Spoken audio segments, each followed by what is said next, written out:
Good evening all of you. రేపు constable mains examination రాయబోతున్న అభ్యర్థులందరికీ కూడా all the very best. So ఎగ్జామ్కి వెళ్ళే హడావుడిలో కొన్ని మైన్యూట్ థింగ్స్ అనేవి మర్చిపోతుంటారు. సో దానికోసం ఈ వీడియో చేశాను. ఒకసారి ఈ వీడియో చూసి దీంట్లో ఉన్న చెక్ లిస్ట్ అని మీ దగ్గర ఉన్నాయో లేదో చెక్ చేసుకోండి. ఫస్ట్ థింగ్ ఏంటంటే, మీకు ఏదైతే జారీ చేసిన హాల్ టికెట్ అయితే ఉందో దాంట్లో ఉన్న క్రెడెన్షియల్స్ అన్ని కరెక్ట్గా ఉన్నాయో లేదో చెక్ చేసుకోండి. ఇన్ కేస్ కొంతమందికి ఫోటో అనేది బ్లర్గా ఉంటుంది. అలాంటి వాళ్ళు ఏం చేయాలంటే, మీ పాస్పోర్ట్ ఫోటోగ్రాఫ్స్ 3 లేదా 4 కలర్ ఫోటోగ్రాఫ్స్ అని పట్టుకువెళ్ళండి. అక్కడ పట్టుకెళ్ళిన తర్వాత అక్కడ వాళ్ళ ప్రొసీజర్ ఉంటుంది, దాని ప్రకారం ఇది యూజ్ అవుతాయి. ఓకే, ఇన్ కేస్ క్రెడెన్షియల్ అనేది తప్పు ఉంటాయి, కొంతమందికి నేమ్ మిస్టేక్ ఉంటుంది. మీరు అప్లికేషన్ ఫిల్ చేసేటప్పుడు స్టేజ్ 2లో ఫిల్ చేసేటప్పుడు బాగానే ఫిల్ చేస్తారు, కానీ కొన్ని ఎర్రర్స్ వల్ల ఆ అప్లికేషన్లో తప్పు వస్తాయన్నమాట. అలాంటి వాళ్ళకి ఆల్రెడీ సజెషన్ ఇచ్చాను, మెయిల్ పెట్టమని చెప్పాను. వీలైతే ఆ మెయిల్ తాలూకా ఏదైతే ప్రింట్అవుట్ ఉందో అది కూడా పట్టుకెళ్ళండి. సెకండ్ థింగ్ ఏంటంటే, మీకు ఏదైతే జారీ చేసిన హాల్ టికెట్ని 3 కాపీస్ తీసుకోండి. 2 కాపీస్ అనేది మీ ఫైల్లో ఉంచుకోండి, అది ఫర్దర్ ప్రొసీడింగ్స్ కోసం, అలాగే నెక్స్ట్ ఫ్యూచర్ కోసం. ఒక కాపీ మాత్రం రేపు హాల్ టికెట్కి పట్టుకెళ్ళింది అనమాట ఎగ్జామినేషన్ హాల్కి. థర్డ్ పాయింట్ ఏంటంటే, మీ ఎగ్జామినేషన్ సెంటర్ని ఒకసారి వెళ్ళి చెక్ చేసుకోండి. అది దగ్గర ఉన్నట్లయితే నో ప్రాబ్లం. ఇన్ కేస్ దూరం ఉన్నట్లయితే ఒకసారి దాని ట్రాన్స్పోర్టేషన్ ఫెసిలిటీ ఎలా ఉంది, దాని అకామిడేషన్ ఎలా ఉంది, ఇవన్నీ ఒకసారి చెక్ చేసుకోండి. లేదంటే ఎగ్జామినేషన్ రోజు మీరు కొంచెం ఇబ్బంది పడే అవకాశం ఉందన్నమాట. ఓకే, అండ్ ఆల్సో కొన్ని ఇన్స్టిట్యూట్ పేర్లు అనేవి క్లమ్జీగా ఉంటాయి. పేరు ఒకేలా ఉంటుంది, బట్ ఇన్స్టిట్యూట్ అనేది వేరే ఉంటుంది. సో అలాంటి కన్ఫ్యూషన్ కూడా ఉంటుంది. కొంతమందికి అలాంటి ఇన్స్టిట్యూట్లు అయితే ఇచ్చి ఉంటారు.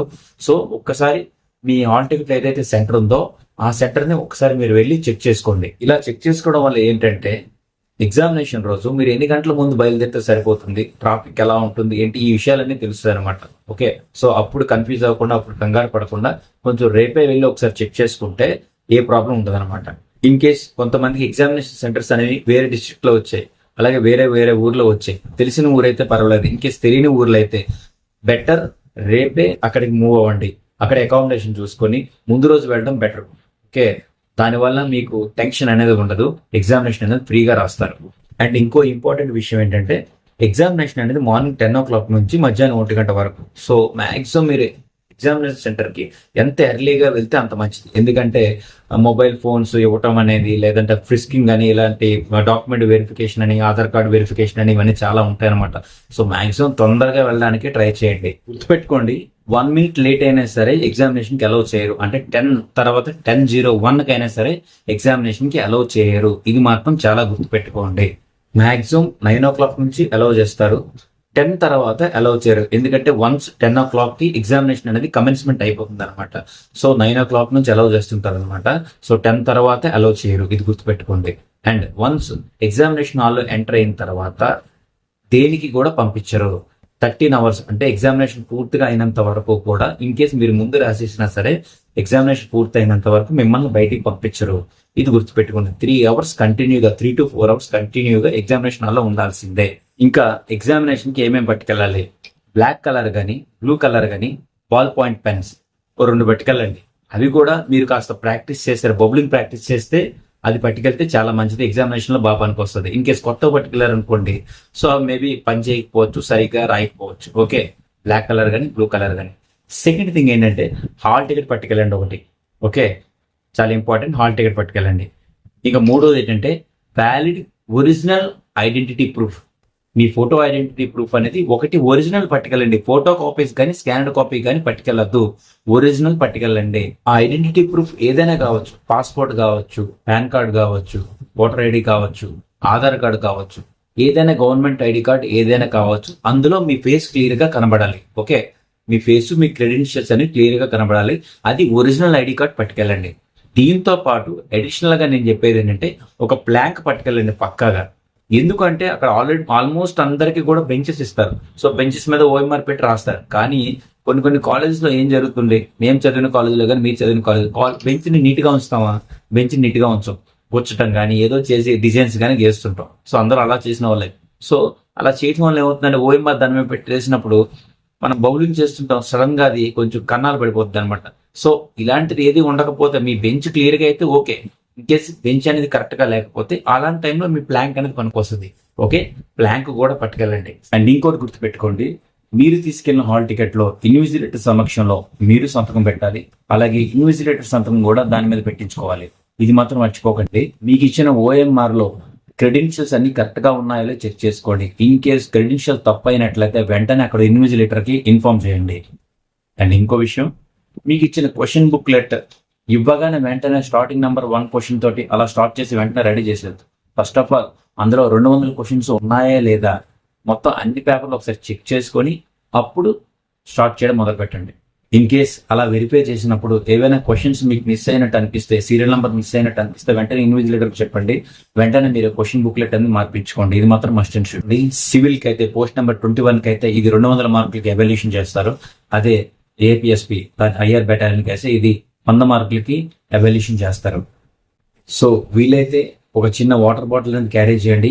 ఇన్ కేస్ అక్కడే వాటర్ ప్రొవైడ్ చేస్తే నో ప్రాబ్లం. అండ్ ఇంకొంతమందికి షుగర్ కొంచెం ప్రాబ్లం ఉంటుంది. సో అలాంటి వాళ్ళు కాస్త షుగర్ క్యాండీస్ కానీ లేదంటే చిన్న చాక్లెట్స్ కానీ మెయింటైన్ చేయండి. షుగర్ లెవెల్ డౌన్ అయిపోయినప్పుడు అప్పుడు ఏమవుతుందంటే కొంతమందికి ఐస్ అనేది బ్లర్గా అయిపోతుంటుంది. అందువల్ల ఓఎంఆర్ అనేది దిద్దే టైంలో కాస్త బ్లర్గా అనిపిస్తుంటుంది. సో చాలా జాగ్రత్తగా కాన్ఫిడెంట్గా ఎటువంటి టెన్షన్ పడకుండా కూడా ఓఎంఆర్ షీట్ అనేది నింపాలి. సో అలాంటి ఏవైనా ప్రాబ్లమ్స్ ఉంటే అవి కూడా తీసుకెళ్ళండి. అండ్ ఎగ్జామ్కి వెళ్ళే ముందు ఎక్కువ తినేయద్దు, కాస్త లైట్గా ఫుడ్ తీసుకోండి. వీలైతే కర్డ్ రైస్ తీసుకోండి. ఎక్కువగా ఆయిల్ ఫుడ్ గట్టి తినద్దు, కర్డ్ రైస్ తినండి. ఇది అకాడమిక్ ఎగ్జామినేషన్ కాదు చూసి కాపీ కొట్టడానికి. సో వాడు చూపిస్తాడు నువ్వు రాసేస్తావు అని మాత్రం ఏమీ లేదు. నీ ఎగ్జామినేషన్ నువ్వే రాయాలి. ఇన్ కేసు వాడు అలా చూపించినా సరే నీ మార్క్ పోవాలని చూపిస్తాడు తప్ప నీకు మార్క్ రావాలని చూపిస్తాడు. ఎందుకంటే నువ్వు వాడి కాంపిటీషన్ కాబట్టి. సో ఇది గుర్తుపెట్టుకోండి. ఎవరిని నమ్మద్దు. నీ ఇంటెలిజెన్స్ మీరు నమ్మండి. అలాగే మీ కాన్ఫిడెన్స్ తో మీ ఎగ్జామ్ మీరు రాయండి. అండ్ ఓఎంఆర్ ఫిల్ చేసేటప్పుడు కూడా చాలా జాగ్రత్తగా ఫిల్ చేయండి. ఇంకా గట్టిగా చెప్పాలంటే ఒళ్ళు దగ్గర పెట్టుకొని ఫిల్ చేయండి. ఎందుకంటే ఇదే మీ ఫ్యూచర్ స్టెప్ కాబట్టి. సో చాలా జాగ్రత్తగా ఓఎంఆర్ అని ఫిల్ చేయండి. మీ రిజిస్ట్రేషన్ నెంబర్లు అన్ని కరెక్ట్గా ఉన్నాయో చెక్ చేసుకోండి. అండ్ మీ సెట్ నెంబర్ కూడా ఓఎంఆర్ లో ఫిల్ చేయండి, బబుల్ చేయండి. ఓకే, అది మాత్రం మర్చిపోవద్దు. అండ్ కొంతమందికి ఒక డౌట్ ఉంటుంది, వాచ్ పట్టుకెళ్ళొచ్చా, డిజిటల్ వాచ్ పట్టుకెళ్ళొచ్చా, అనలాగ్ వాచ్ పట్టుకెళ్ళొచ్చా అనేసి. డిజిటల్ వాచ్ అయితే ఎటువంటి డిజిటల్ ఎలక్ట్రానిక్ వాచెస్ అనేది పట్టుకెళ్ళకూడదు, ఏవి కూడా, ఏ డివైజెస్ కూడా. అలాగే అనలాగ్ వాచెస్ పట్టుకెళ్ళచ్చు, బట్ అది కూడా అనవసరం. ఎందుకంటే ప్రతి హాఫ్ అన్ అవర్కి మీకు అక్కడ ఇన్విజిలేటర్ అనేవాడు మీకు చెప్తాడనమాట. లాస్ట్ హాఫ్ అన్ అవర్ అని, లాస్ట్ 1 అవర్ అని, లాస్ట్ 1.5 అవర్ అని. సో దాన్ని మీరు వింటే సరిపోతుంది. అదే వాచ్ పట్టుకెళ్తే మళ్ళీ మీకు టెన్షన్ వస్తుంది అనమాట. ఓకే, చాలా మంది ఎగ్జామినేషన్ లో టైం వేస్ట్ చేస్తుంటారు. అంటే ఒక క్వశ్చన్ చూసిన తర్వాత 10 సెకండ్స్ లో, మొదటి 10 సెకండ్స్ లో అది మనకి వస్తుందో రాదో తెలిసిపోతుంది. ఇన్ కేసు రాని పక్షంలో వెంటనే ఆ క్వశ్చన్ అనేది స్కిప్ చేసి వేరే క్వశ్చన్కి వెళ్ళాలి. అలాగే మాక్సిమం ఇది క్వాంట్ యాప్టిట్యూడ్ లో అలాంటి ప్రాబ్లమ్స్ ఉంటాయి. సో ఏం చేస్తారంటే మాక్సిమం ఫస్ట్ ఆఫ్ ఆల్ మీరు రీజనింగ్ స్టార్ట్ చేయండి. రీజనింగ్ లో క్వశ్చన్ చూస్తే ఆన్సర్ పెట్టేకుంటాయి. దానివల్ల మనకు టైం కలిసి వస్తుంది. అది మనకి క్వాంట్ యాప్టిట్యూడ్ లో పనికొస్తుంది అనమాట. సో అండ్ ఆల్సో ఇంకోటి, 200 క్వశ్చన్లు చేసాక అలాగే 100 క్వశ్చన్లు చేసిన తర్వాత అంతవరకు ఓఎంఆర్ షీట్ లో ఫిల్ చేయకుండా ఉంటారు. దానివల్ల లాస్ట్ లో టైం టేకింగ్ చాలా ప్రాబ్లం అయితే ఓఎంఆర్ షీట్ లో బబుల్ చేయడం కూడా మనకు టైం ఉండదు. ఏం చేస్తారంటే ఒక పేపర్ లో 10 క్వశ్చన్స్ అయినా, రీజన్ లో ఒక 10 క్వశ్చన్స్ అయినా అనుకోండి, వెంటనే ఆ 10 క్వశ్చన్ తర్వాత ఆన్సర్స్ అనేది ఓఎంఆర్ షీట్ లో ఫిల్ చేయండి. దానివల్ల మీకు లాస్ట్ లో టైం అనేది సేవ్ అవుతుంది. అలాగే కొంతమందికి పాలిటీ కానీ, హిస్టరీ కానీ, ఇలాంటి జనరల్ అవేర్నెస్ ఇవన్నీ ఉంటాయి. అవి చూడగానే బిట్ ఆన్సర్ పెడతారు. సో అలాంటివి ఏమన్నా ఉంటే వెంటనే చూసేసి నేను చెప్పినట్టు వెంటనే 10 క్వశ్చన్లు అయిపోయిన తర్వాత వెంటనే ఓఎంఆర్ షీట్ లో ఫిల్ చేయండి. ఫిల్ చేసేటప్పుడు క్వశ్చన్ నెంబర్ చాలా జాగ్రత్తగా చూసుకొని ఫిల్ చేయండి. ఎక్కడైతే టైం టేకన్ అవుతుందో ఆ క్వశ్చన్ అనేది జస్ట్ రౌండ్ అప్ చేసుకొని నెక్స్ట్ క్వశ్చన్ కి స్కిప్ అవ్వండి. టైం మేనేజ్మెంట్ అనేది చాలా ఇంపార్టెంట్, గుర్తుపెట్టుకోండి ఫ్రెండ్స్. పీస్ఫుల్ మైండ్ తో మీకు వచ్చింది రాద్దాం అని హ్యాపీగా వెళ్ళండి. ఖచ్చితంగా సక్సెస్ అవుతారు. All the very best for all the candidates.